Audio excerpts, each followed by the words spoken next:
Come, sit down, my dear, Grandma said, and I'll tell you a story. When Grandma was a little girl, she planted a tiny seedling in her garden. She named it Lily. Every day, Grandma watered Lily, gave it sunshine, and talked to it. But one day, a big storm came, and strong winds tried to blow Lily away. Grandma protected Lily with a cloth, but the wind was too strong.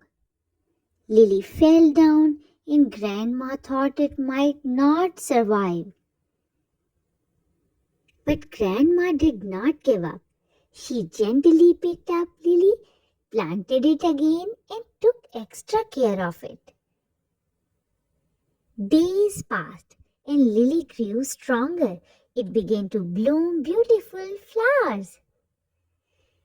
What did we learn from Lily? Grandma asked.